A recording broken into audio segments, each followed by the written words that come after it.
The previous Enyaq was the first electrified Škoda to wear the fabled vRS badge, and it was a good car.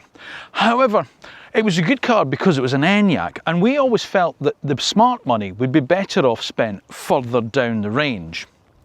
But of course now there's a new Enyaq, which means there's a new vRS specification, which is more powerful, with a bigger range, more equipment, and believe it or not, at a slightly cheaper price.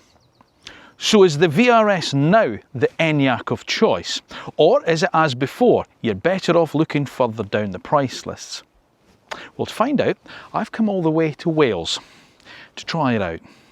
Welcome to this week's road test review, welcome to the new Škoda Enyaq vRS, and as always, welcome to AutoEV.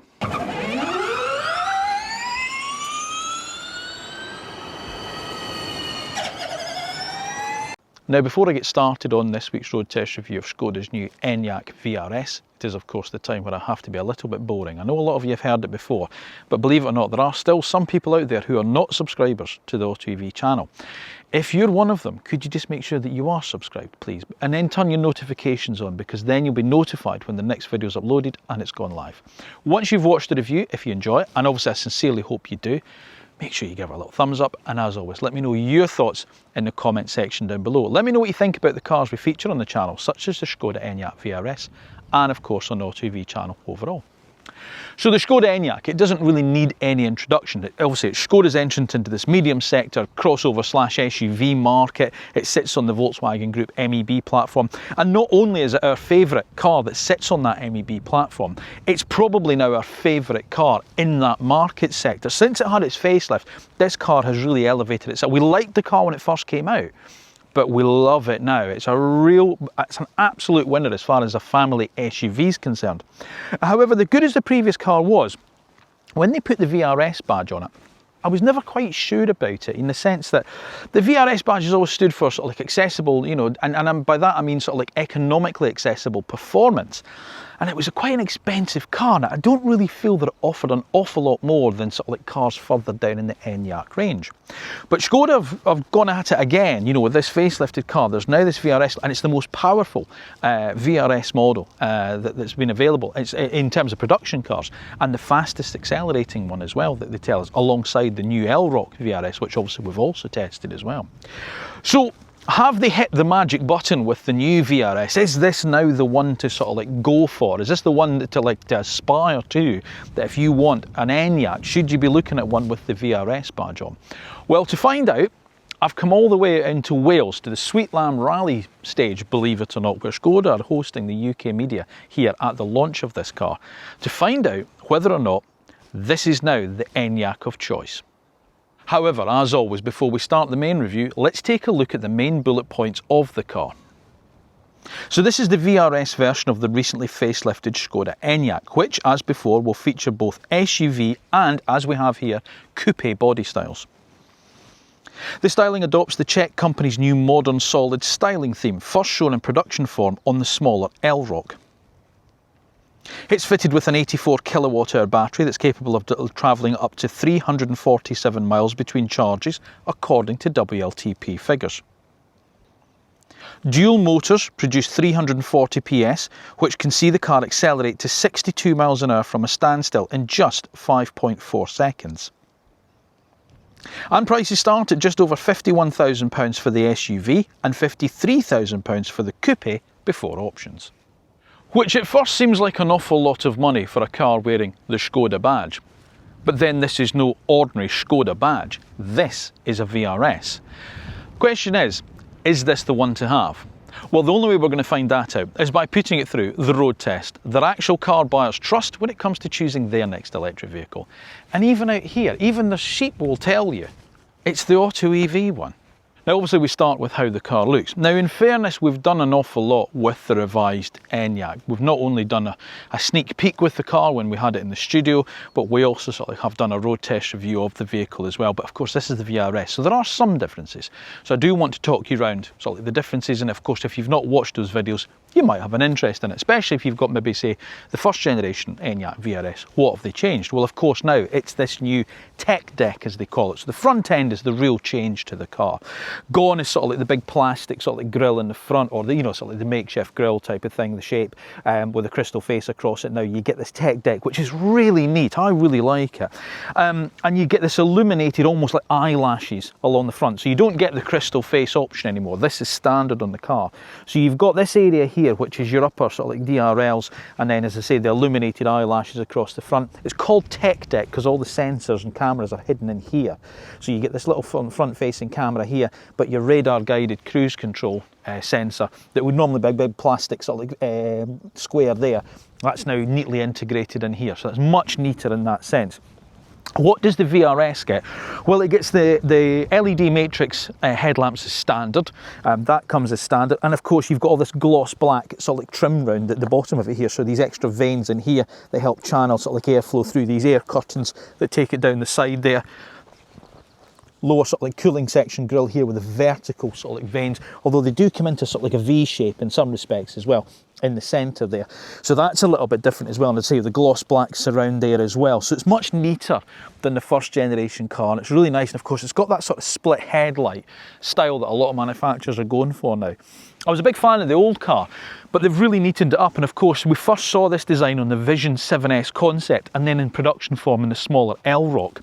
The other change is the flying chicken's gone, the big Škoda badge is gone. Of course you've now just got the Škoda lettering across here, but of course it's done in black now, which I think is the first time they've done it in the black as well, so with a little sort of like accent on the S of Škoda being part of the S now. So it's quite neat that, but I do miss the sort of like manufacturers having their own sort of like badges on the front of the car. But it's still squat and sort of like purposeful, it's still square jawed, and it looks quite classy. I really like what Škoda have done. I think it's a much nicer looking car than, dare I suggest, the Volkswagen counterpart, you know, the ID.4 and the ID.5, much more distinctive. And Škoda's design, I think, is absolutely on point at the moment. They're really hitting the mark with their designs. So yeah, so it still retains the good looks of the original car, but neatened everything up. And as I say, especially for that new tech deck, it makes everything much nicer, much better finished, and really quite classy. Maybe inside profile it's harder to distinguish the new sort of like Enyaq to the old one. Now there's two body styles available. There's the SUV, obviously that's the car that we've road tested before, which is a CD factor of 0.251. Very aerodynamic, but I've gone for the coupe this time, which is an aerodynamic drag coefficient of 0.239, so really slippery car, which obviously helps with its efficiency. 21-inch alloy wheels on this particular car here, shod in Bridgestone Turanza tyres, so they're quite good, and of course they're quite aero efficient because again they've got those sort of like infills between the middle of the spokes as well. Just your VRS badging along this sort of like side scuttle here. This was always that sort of like weird grille that's not a grille look on my on the old car. It's now this black plastic infill, but at least now it houses the VRS badge. Of course you get the nice door mirrors, panoramic sunroof standard on the coupe version as well, so that's quite nice as well. And of course you get your gloss black door pillars, doors which nearly go all the way down into the sills, nearly, not quite, but good enough I would say, you know, especially if you're out driving on roads like round here, you're okay with stepping over into that. And the coupe, see, this is the thing with it. When you see it as the SUV, it does look like a proper SUV, but I think when you see it as a coupe, it's almost like a replacement for like a Mondeo or a Vectra style of car. You know what I mean? That medium sector saloon car with a hatchback on it. You know, so it's still a practical car, even though it's the coupe one, and we'll see that when we look at the boot. But yeah, inside profile, you know, it's probably less able to tell that this is the new Enyaq than it is over the previous one. And the VRS, it's still quite subtle. It doesn't shout about its performance potential. That's the thing with VRS cars. They're not shouty performance cars. They are quite subtle, and it's almost like you've got to know what you're looking at to know that, you know, this is the VRS model, which I quite like about it. And it's the same round the back. You wouldn't really know you're looking at the new car in some respects. Well, you get the new Škoda badging across there, as I say, with the I can't remember what they call it. Cavatron, something like that. Anyway, the accent on the S is embedded into the S. The black lettering across, your Enyaq badge there. No VRS badge on the back of it. Don't know if that's supposed, but yeah, there's no VRS badge on the back of it. Just Enyaq, that's it. You get your red reflector strip down at the bottom there. A neatly integrated reverse camera there with a little washer nozzle as well to keep it nice and clean, and a very big rear window with no wiper on it at all, so very clean and uncluttered to the rear end. Now we're not going to get into discussion whether or not cars should have rear wipers on them. I think you all probably know my feelings on that, but there we go. But yes, it helps with the aerodynamic airflow of the car, and just this neatly sort of like styled, integrated sort of like lip into the boot lid there. So yeah, nice and subtle. So what do we think? Should they have done more to the vRS model? Should they have made it a bit sportier, you know, with maybe a more, you know, bigger spoiler on the back? Or do you think you're like me, you quite like this almost subtle Q car look to the car? Personally speaking, and it is very much a personal thing, I prefer the SUV. I'm never a big lover of these coupe style SUV body styles. Not a massive lover of them, so I do prefer it as an SUV. But as we're going to move into the practicality section, you will see that you don't lose an awful lot of carrying capacity, the fact that you go for the coupe over the SUV. I just prefer the style of the SUV. But that's my opinion, and let's be fair, it's not really the important opinion. Your opinion is the important one. What do you think about it? Do you have an Enyaq? Do you prefer the coupe over the SUV? Which one did you go for? Are you tempted now they've done a little update on the Enyaq? You've never maybe looked at it before. You're tempted with this one, and now there's a vRS, a dual motor one. You're thinking, yep, that's ticking the box for me. That's what I want. Let me know your thoughts in the comment section down below. Now, like I say, this has always been a very, very practical car, and it's one of the things I've always loved about the Enyaq, and that hasn't changed. If you do go for the SUV, you've got 585 litres of boot space, and if you fold down the standard 60-40 split rear seat, it'll take total capacity up to 1,710 litres. However, if you drop to the coupe model, if you spend more money and go for the less practical one, it's not actually that less practical in some respects. It's still a boot space of 570 litres. And if you drop the seat backs down, then that goes up to 1,610 litres. So it's still a huge amount of space. Now, I don't have my big 4 suitcases with me, but I've got my big 3-peaks rucksack there, my big 42-litre rucksack there, you know, and I've got obviously other bits and pieces which obviously are scattered around here while I'm filming. All of it goes in the car, no problem at all. You've got a little bit of underfloor storage in here as well, so you know, things like luggage nets and things, they can be stored in there. Also the charging cable. See, this is the thing I love about Škoda. Look, your charging cable goes in this little sort of like almost sort of like, I don't know, bucket style bag that just fits neatly into that little recess down the side there. So you don't have to worry about storing cables that are lying across the boot. Also as well, it's other little silly things that Škoda do that I love about them. You know, the little hooks that fold down from the side there. You know, we saw this when we did the triple test with the L-Rock, the EV3 and the Volvo. You know, Škoda really think about how people use their cars. So it's all the fact you get the little luggage hooks around it. You still get the ice scraper. And I don't know why you need an ice scraper in an electric car, because you just do your preconditioning before you get into it. But if you've forgotten to do it, there's an ice scraper in the boot lid there, and you also get your tyre depth measurement on the corner of it. See, it's daft things like that that I love about Škoda. They've always just thinking about families and how they use cars. You know, a little hook off the bottom of the parcel shelf to hang things from. There's a ski hatch through as well, so if you've got longer load items, you don't need to fold down one of the rear seats. So you can still carry 2 rear passengers. You know, if you've been to, I don't know, B&Q or something, you bought some shelves or something, you put them through there, you can still do that while still having the kids in the back. So really practical car. And as I say, you don't lose anything by going for the coupe. It's still a really practical car. Maybe it's a little bit high, you know, if you're lifting bags up, you know, or you know, like walking frames, if you're a little bit older, you're taking elderly parents around with you, or you've got a wheelchair to get in, maybe it's a little bit high, but it is a relatively flat entry in from the boot as well. So it's good. So there's certainly no problems when it comes to practicality with the coupe version of the Enyaq. Which means rear seat space is very good as well. So that's my driving position. I'm 5'8", as you may or may not know. You sit quite high.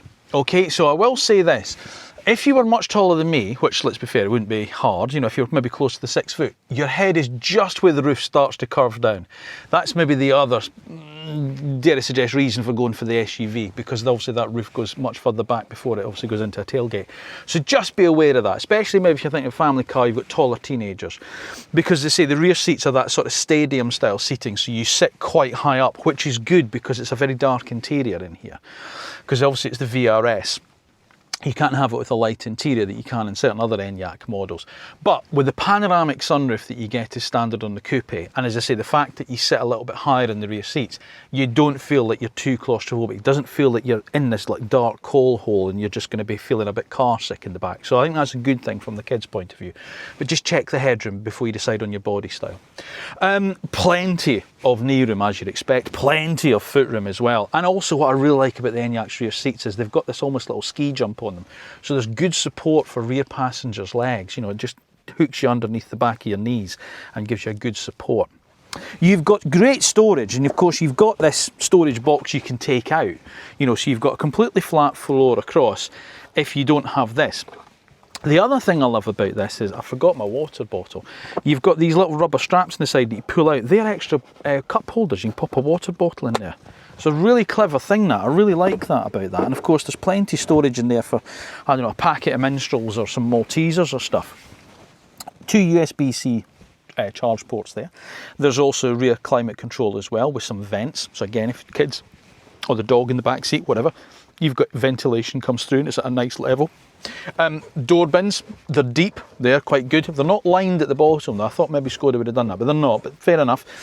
You've got mat pockets in the backs of the front seats, plus another pocket you can slide, you know, like Dana suggests, you know, let your mobile down into, you know, that can just like slide into there, and there's enough space for a Kindle or a, you know, an iPad in the back for the kids or whatever. Plus as well, you've also got the fold down armrest with the cup holder that folds out of there as well, and there's also a little slot in there when that moves. I don't know, it's probably a bit too far back to sit an iPad and watch an iPad and stuff, but at least then there's storage things in there for other things. Plus, as I say, remember, you've got your ski hatch through the centre as well, which is good. Blinds in the rear doors keep the sun out of the kids, which is excellent. And as I say, you know, they sit up quite high, and again, really good access to the ISOFIX points, because you've just got the little plastic covers that fold down, and then there's your ISOFIX points there. One of the best in class as a family car. It's why we've loved the Enyaq from day dot. It's always really appealed with the amount of space that you get in the back of the car. And as I say, all the little bits and pieces that Škoda think about for us just make it a real winner when it comes to being a family car. And as I say, much like the boot space, as long as you just check for that headroom, there's not really a huge loss of practicality by going for the coupe body style if you prefer this one over the SUV. Now, there's not a huge amount to tell you about that's different here than obviously when we did our road test review of the Enyaq, but again, in case you haven't watched it, I can quickly go over it with you. It's had a bit of a change from the previous car. Now, with the vRS, you get this trim inside, you know, this vRS, which has got the microfiber suede finish on top of it. It feels like Alcantara, you know, up on top of the dashboard here, with this sort of like the luminous green stitch through it. Same on the seats as well. So you've got that, plus as well, sort of like, you know, the luminous green piping and the VRS logo embroidered into seats. Really good seats, really good driving position. You get a nice 3-spoke steering wheel, which again is a perforated leather around the outside with the luminous green VRS sort of like stitching through it, plus the little VRS badge there. You get this big, I think it's 15-inch landscape infotainment screen, that's the word I was trying to say, which is very good actually. And I have to say, you know, there's still enough physical buttons in the car, but they're all neatly integrated into these shortcuts along here. And we'll talk about the steering wheel ones in a minute. But the screen itself I find quite easy to use. The only slider control, because remember obviously this is the Volkswagen MEB thing where you've got these slider controls, is the volume one. You know, and to be fair, it's probably only your passenger that's going to use that, because you get as the driver, you get this lovely scroll wheel for volume on the steering wheel, which is much easier to use with your thumb. So that's the one thing I love about Škoda, the fact they've got, you know, the steering wheel controls are still the sort of like the physical switches, and they're just really easy to use. They're really easy to get on with.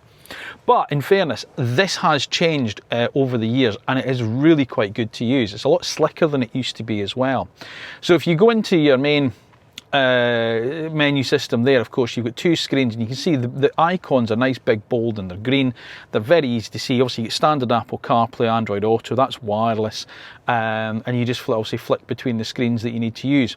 There is also, if you swipe down, shortcut buttons along here, so you can add in various different shortcut buttons. So for instance, your driver assistance modes you could put into there as well, but there is the lane keep assist one there as well. So at the top there you've got lane keep assist, and you just press OK. That deactivates it, so you can put the speed limit warning one in there as well, so you've got quick access to it. If you press the one there, that gives you direct access to the speed warning. That's all your driver assistance systems there, so really quite simple to get to and very easy to find. If you just want to turn things off, they're just along the top of the screen there, or as I say, you can swipe down and put the ones you want access to into these favourites along here. So I do like that. That's quite clever. I say it's clever, but you know what I mean. It's nice that they've actually thought about that. Then you get quick access to things such as your vehicle settings, charging settings, again, your assistance systems. You've got parking, you know, a remote parking available now. You can actually also do it. You've got you know, an above view camera as well. You can see there, that's in there as well. So that's changed, that's nice. And I think as well, you can also park remotely from your phone through the Škoda app as well. So there's a lot of changes there. So there's not really a huge amount to talk about that, because I say we've done it before, we've talked about it, but you can see there, and again you can go through, there's different driving profiles as well. So you've got eco comfort, normal, sport, traction and individual. Now we'll talk about it when we go out driving, but vRS models get DCC, dynamic chassis control. So there's various different settings that you can set up in the individual mode, depending how you like your vRS to behave out on the road. But I'll discuss that when we're out driving it. So that's remained pretty much as is. It's relatively straightforward, it's relatively easy to use and get on with. Your climate control is still along the bottom here, but you do have a shortcut button here that will open up a bigger climate menu. So you've got this row of physical buttons here. If I press the climate button, it'll bring up a much bigger and clearer climate menu. So there's your fan speed, your direction control there, but your actual temperature control is on the side here.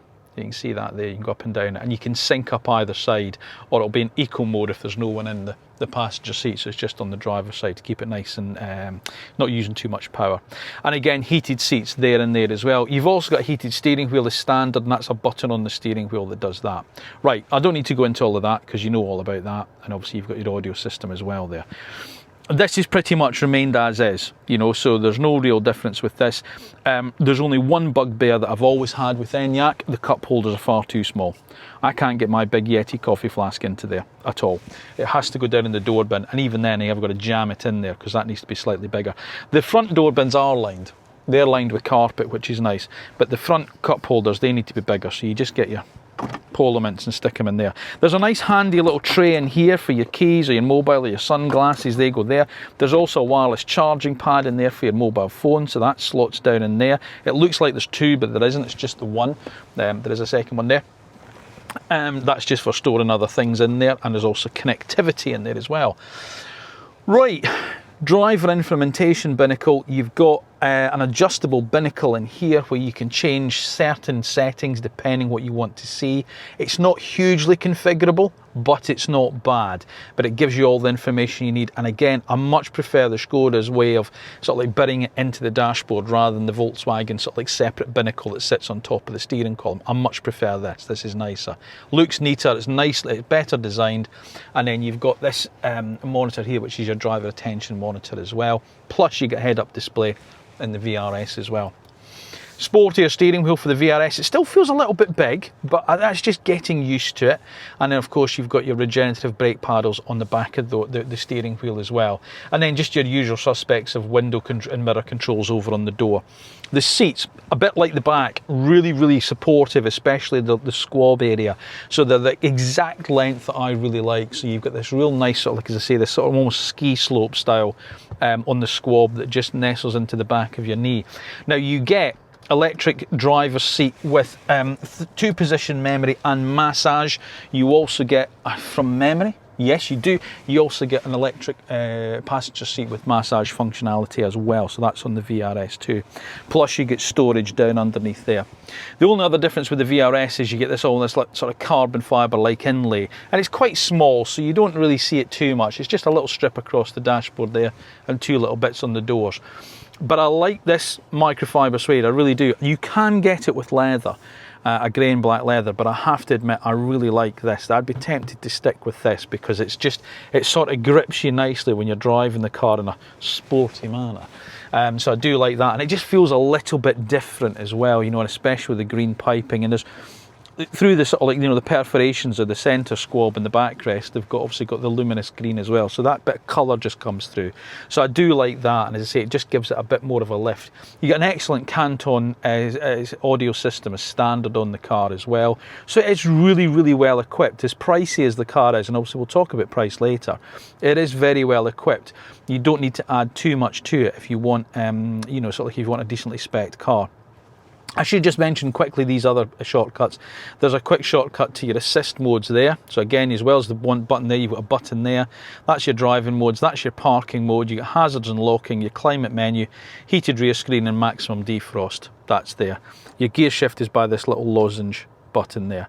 But it's pretty much the same cabin that we're used to with Enyaq, which is to say, again, I think it's the best one of all the MEB cars. It's certainly one of the best built, and it's certainly way ahead of where Audi is at the moment. You know, if you watch the Audi Q6 e-tron road twin test we did with the Genesis GV70, I was really disappointed with that car. But I've also road tested a few Audis over on my other channel, House of Cars, and their quality of the interiors has taken a real downward spiral, I think. Škoda are way above Audi now in terms of how their interiors are built, and this is no different. You know, you get the nice soft touch rubber at the top there on the dash. It's really squidgy again. It continues along the top of the doors. You get the microfiber material there, which feels good. The door bins, as I say, they're lined on the bottom. You know, the centre console's nicely padded on the side there, so if you're driving along, you're resting your knee on it, it doesn't ache your knee, and just everything just works with a real nice clicky fashion. You know, everything just feels nicely damped and well thought out. So for me, the cabin still remains the best of these cars. You know, as I say, certainly the best of the MEB cars. And as I say, in the vRS, you just got those extra special little touches which makes you realise you are sitting in something slightly different. Yeah, absolute winner for me. I love this cabin. Now the VRS gets one battery size, which is an 84 kilowatt hour battery. Now that's its its gross capacity. 79 kilowatt hours is its net capacity. And depending on body style you go for will depend on its range. So according to WLTP figures, the coupe is the better of the two because it's a slightly more aerodynamic shape at 347 miles of range. If you go for the SUV, it only drops down to 344 miles in fairness. Charging speeds, 185 kilowatts, pretty decent I would say. So a 10 to 80% charge should only take 26 minutes according to Škoda's figures. And you also get an onboard 11 kilowatt charger as standard with the car.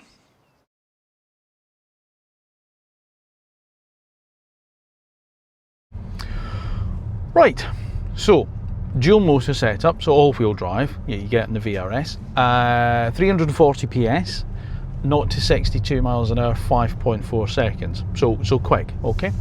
Not blisteringly fast in terms of some EVs, you know, it's not like, you know, the EV6 GT and, you know, cars like that, but, you know, it's quick enough. It's the quickest accelerating Škoda VRS that they've had in terms of production cars. Right, what's it like on the road? Well, look, let's just talk about a couple of the main points of the Enyaq. The Enyaq's a really good car, and the facelifted car, I think, moved the game on again from where Enyaq was. You know, it's so quiet and so refined, and that has filtered through into the VRS model as well, okay? So driving at quite sort of like slow speeds around here, you know, in the middle of Wales, it's just like an Enyaq, you know, so from that point of view, it's very, very good. You know, you've got the comfort, you've got the refinement, you've got everything that you expect from an Enyaq, just with more power. So that's the first thing about it, okay? Now you get different driving modes in the car, as you would expect. So if I go into this mode button here, you've got your usual suspects of eco, comfort, normal, sport, traction and individual. And in individual mode, because the car gets DCC, dynamic chassis control, as standard, there are 15 different settings in that individual mode where you can set the DCC up. Now, I'm not entirely sure you need 15 different settings. Let's just say that. But what I will say is the chassis is very, very good. It's a very, very safe car. It feels very safe, although there is a slight rear bias in terms of its power delivery. It does never feels like the car's edgy at all. It never feels like it's going to get out of shape. It never feels like it's going to do anything that you know is going to take you by surprise or anything like that. The weight of the controls is also very, very good. So there's a very linear sort of like movement to the accelerator pedal, which I really like. You know, it's not like a switch. You know, so you know, you put your foot down, you feel like you're doing that, you're making the car accelerate. It's not just all of a sudden standing on something that just says go and everything happens. So it's not like that, and I do like that. So that's excellent. So let me move out of, because I've been driving in the normal mode, let me go into the sport mode. And now everything just sharpens up a little bit now. So you get slight more weight in the steering. It's not heavy, but it's a slight more weight to it. You've got reasonable good front end bite, because I say although it is slightly rear biased, there is, you know, there's still power going to the front motor. So as you turn into a bend, you know, you can feel the front end grip, you know where the wheels are pointing. It's all very, very good. The brakes also, as much as sometimes they can feel a little bit mushy on these MEB cars, it doesn't seem to be the case here. There's a relatively nice feel to the brake pedal, and it certainly hauls the car up. And then obviously you can vary the level of regeneration via these two paddles behind the steering wheel. However, all of this is on a standard Enyaq. All of this is on a standard, you know, 85X Sportline. You know, so it is good and I do like it, but I also like the standard 85X Sportline. That's the thing. You know, there was a part of me just wondered whether or not the vRS maybe moved the game on a little bit, and it doesn't. Now don't get me wrong, I'm not saying this is a bad car, far from it. It's a really good car, I really like it. But as I say, I really like the standard Enyaq. All the good stuff about this car is on the standard Enyaq. It's already there. This just makes it a little bit quicker, a little bit heavier in the steering, a little bit sharper. It doesn't transform it. And I sort of expected that it might have done for some reason. I wanted something just a little bit, I'm not going to say edgier. I just mean a little bit more dynamic, a little bit more deserving of the vRS badge. Maybe I've got that slightly wrong. Maybe the vRS badge isn't standing for absolute ultimate performance, and I'm not suggesting that it should, but I just thought it might just be that little bit different to a standard Enyaq 85X Sportline, and it just sort of isn't. So that's the first thing, that's the main thing about the car. It's very good, it really is. It's a very good car, and it's a lovely car to drive. And this is the thing about it, because all the qualities that you get from a normal Enyaq are here. You know, so it's comfortable, it's quiet, it's refined. You know, as I say, it's got a nice bit of driver feedback. It's got some nice sort of like elements to it that you just appreciate as a driver, especially on some of these, you know, twisty or Welsh country roads. You know, considering it's a big car, you know, you can feel that it is a big old car, the Enyaq. But it's just not the dynamic car that I was hoping that they maybe would have come up with for it. That's what I'm trying to say. And that's, yes, it's disappointing, but I'm not disappointed in a normal Enyaq. I'm just a bit disappointed with the vRS that it's just not more. Does that make sense? Right, so aside from that, let's have a quick discussion of another couple of things here. I was talking earlier when I was on the interior about turning off the driver assistance systems. That's really, really very easy now. So you've got the little button down here that says assist. If you press that, it brings it straight up, the menu straight up. Lane assist off, speed warning off. Job done. That's it. That's all you need to do. It's almost as easy as the two presses on the Renault, My Perso button that Renault do. You press one button and it brings you straight up into that shortcut menu. So that's good. And this is what I mean. All the technology. Sorry, I'm just coming at a really tight junction here. Bear with me. All the technology that's on the car, which is all useful technology. It's all good stuff. It's all quite easy to get on with. It enhances the ownership experience of the car. It doesn't detract from it. You know, it's there if you want it, but if you don't, it's really easy to turn it off. You're not delving through loads of menus to try and turn stuff off. So the ownership of the Enyaq is still here in the vRS. You know, the ease of ownership of the car, which is what we've always loved about it. And this is my point. All the good bits of Enyaq is here, yeah? But all the good bits of Enyaq is also available in lower down models. And the vRS hasn't really elevated itself much above those. You can feel it faster, you can feel, you know, the handling's a little bit tidier. There's obviously more traction because it's the dual motor car, and obviously if you're used to the single motor car, you can feel that. And as I say, I like the weight of the controls, I like the steering weight, I like the way that it interacts, you know, with you as a driver. But as I say, it's not the step up that I thought it was going to be, or that I would hope that it would have been. If you drive an Octavia vRS, it doesn't feel like an Octavia SEL. It does feel like a different car. This just feels like an 85X Sportline that's just a teensy bit faster and a teensy bit more expensive. And the Scotsman in me just goes, I'm not sure it's worth the extra. See, it's not a bad car, it's a very good car. It's just maybe not the car I'd hoped that it would be. There we go. Now, it's not just the looks and the extra practicality that makes me want the SUV version more than the coupe one, because it's also cheaper in price. £51,660. That's the starting price if you go for the Enyaq SUV vRS, which is actually less money than the old car was, about £1,500. When have you heard that before? New car, less money. Pretty decent. If you do want the coupe, however, that takes the price up. It's more expensive, £53,660 for the coupe model, and that's obviously before options, any options are fitted. And of course, the only downside, of course, you still just get your usual 3-year warranty with Škoda. It'd be nice to see maybe sort of like, you know, an extra little bit of warranty that comes with the cars as well.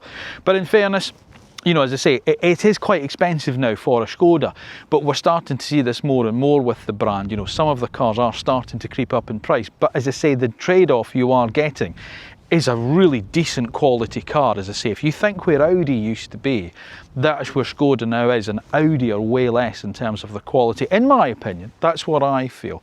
So, is it an expensive Škoda, or is it a better value for money Audi? I'll leave that for you to make up your mind.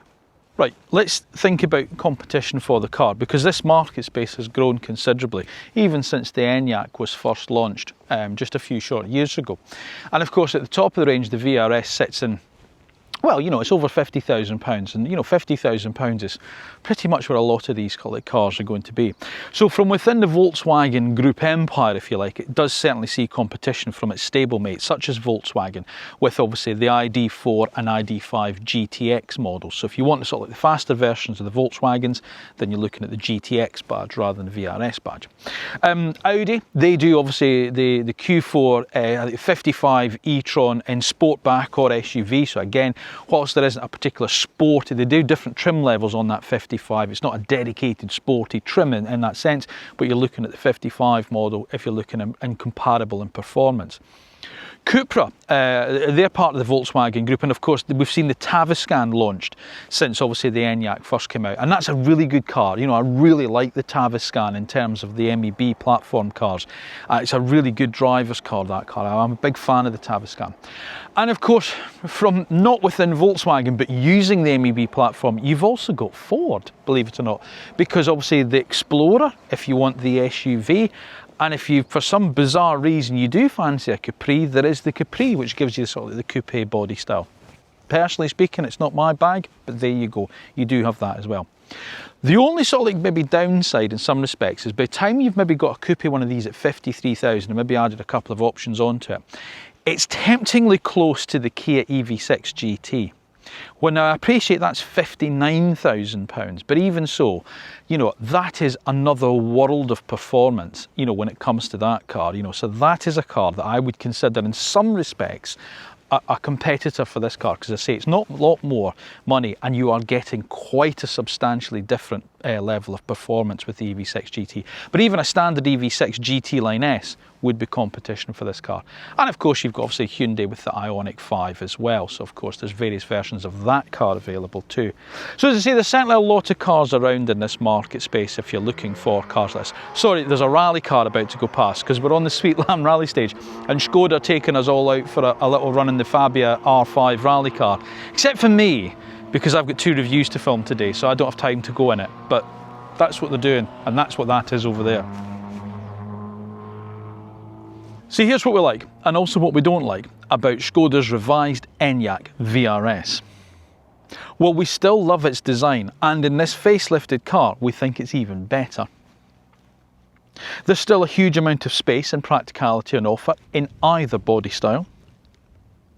There's improvements to the refinement, as well as improvements to the range and efficiency. For us, it's still the leader in quality in this class. And there's a useful application of driving assistance systems and technology which isn't that intrusive. We don't like. Well, the price can still creep up with options. It is still quite an expensive car. The warranty, still not as good as some of its competitors. The new Elrock vRS isn't that much smaller. And like the Elrock, as good as the vRS is, we feel that the lower powered and dare I suggest the cheaper versions could just be the pick of the Enyaq range. The Enyaq continues to be the shining star of this class in our opinion, and this new vRS model is certainly an improvement on the model that went before, but that's because the Enyaq itself has improved over the previous generation Enyaq. And dare I suggest that maybe if you've been looking at cars such as higher priced options from BMW, Mercedes-Benz and Audi, then the Škoda Enyaq vRS is probably going to offer better value for money than the competitors that you've probably been considering from those cars.